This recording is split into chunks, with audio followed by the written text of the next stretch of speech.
Maths Pandhari या YouTube चॅनलमध्ये आपलं सर्वांचं मनपूर्वक स्वागत. आज आपण या ठिकाणी गुणाकार या टॉपिकवर एक्झाम्पल्स निवडलेले आहेत. प्रिव्हियस इयर एक्झाम्पल्स आपण या टॉपिकमध्ये घेतलेले आहेत.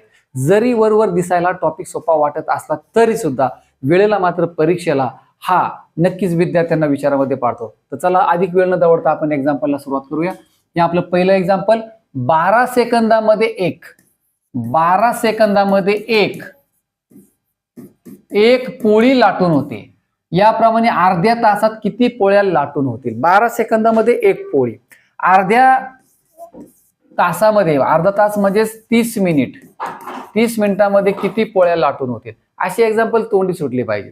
12 सेकंदामध्ये एक पोळी, 12 पंचे 60, 60 सेकंदामध्ये 5 पोळ्या, 60 सेकंद म्हणजे 1 मिनिट, म्हणजे एका मिनिटात 5 पोळ्या होतात.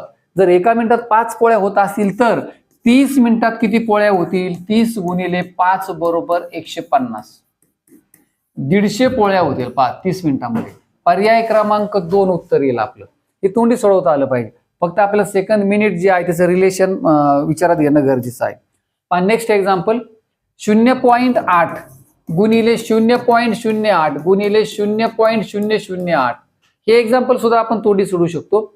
फक्त विद्यार्थ्यांना या ठिकाणी दशांश चिन्हाची भीती घालवली गेलेली आहे. फक्त या विषयाचा नियम माहिती पाहिजे की गुणाकार केल्यानंतर दशांश चिन्ह कसं दिलं जावं.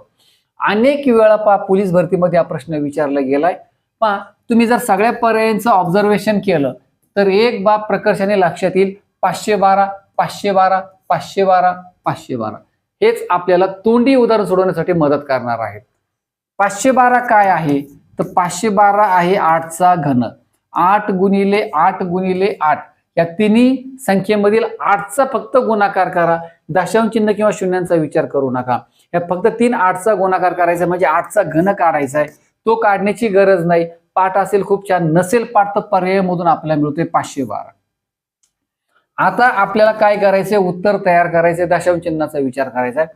पहिल्या संख्येमध्ये दशांश चिन्हाच्या उजवीकडे 1 घर, दुसऱ्या संख्येमध्ये 2 घरं, तिसऱ्या संख्येमध्ये 1 2 3 घरे, अशी एकूण झाली 1 2 3 आणि 3 6. आता आपल्याला दशांश चिन्हाच्या उजवीकडे 6 घरे सोडायची. 1 2 3 4 5 6 आणि मग दशांश चिन्ह द्यायचं. अलीकडचा 0 मनाने घ्या. आपलं उत्तर आलं 0.000512. 0.000512. पर्याय क्रमांक 4 हे आपलं उत्तर असेल. चला नेक्स्ट एक्झाम्पल. एका वर्गात मुलींची संख्या मुलांच्या संख्येच्या तिप्पट आहेत. मुली तिप्पट. कोणाच्या? मुलांच्या तिप्पट आहेत मुली. म्हणजे मुले 1 पट. बरोबर. म्हणजे एकूण पट झाली 4 पट. आपला प्रश्न विचारलाय तर खालीलपैकी कोणती संख्या त्या वर्गातील एकूण पट दर्शवणार नाही? 4 पर्याय दिलेत. त्यापैकी आपलं उत्तर तर नाही काढायचंय, परंतु असा कोणता अंक आहे किंवा कोणती संख्या आहे की ती वर्गाचा एकूण पट दाखवणार नाही? वर्गाचा एकूण पट असणार आहे 4 पट. तो 4 पटीमध्ये असणार आहे. 4च्या पटीमध्ये असणार आहे. 4च्या पटीमध्ये असणार आहे वर्गाचा पट. म्हणजे काय? वर्गाचा पट 4 असेल, 8 असेल, 12 असेल, 16 असेल, 20 असेल, असं 4च्या पटीमध्ये संख्या येतील. म्हणजे 40 असेल, 44 असेल, 48 असेल, 4च्या पटीतील संख्या पाहिजे. आता या ठिकाणी पहा, सगळे पर्याय चेक करू. ही संख्या 4च्या पटीमध्ये आहे म्हणजे 4 ने भाग जातो. ही संख्या 4च्या पटीमध्ये आहे, 4 10 40. ही संख्या 4च्या पटीमध्ये आहे, 4 त्रिक 12, 4 2 8, 4 ने भाग जातो. एकमेव ऑप्शन नंबर 2 आहे की हा 4च्या पटीमध्ये नाहीये. म्हणजे आपलं उत्तर असणारे पर्याय क्रमांक 2 एकूण पट दर्शवणार नाही असा शब्द आहे. त्यामुळे आपला पट काढायचा नाही, फक्त हे ओळखायचंय. Next example.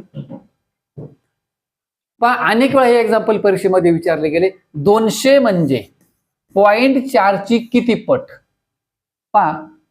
0.4 ची x पट मानू आपण. म्हणजेच काय की 0.4 x ला गुणिले तो इकडे भागिले होईल.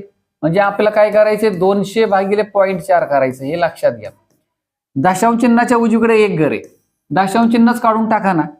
फक्त 4 लिहूया आपण. उजवीकडे 1 घर आहे ना, मग 200चा 1 0 वाढवा. 2000 झाले. 2000ला 4 ने भाग द्या. उत्तर येऊन जाईल 500.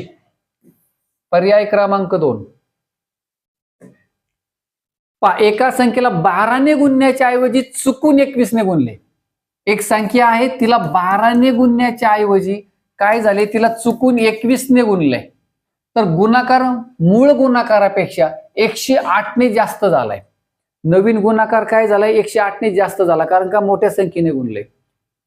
तर ती संख्या कोणती, तर ही संख्या कोणती असा आपल्याला प्रश्न विचारलाय. हे समीकरण वगैरे तयार करून सोडवायची पण गरज नाही. काय करायचे आपल्याला, पहा 21 आणि 12चा फरक घ्या. हा आला 9, त्या 9ने काय करायचंय, हा जो जास्त आलेला जो गुणाकार आहे ना याला भाग द्यायचा. 108 भागिले 9 करा. 9 1 9, बाकी उरली 1, 18 झाली. 9 2 18, उत्तर येईल 12. पर्याय क्रमांक 4, पर्याय क्रमांक 4 उत्तर असेल.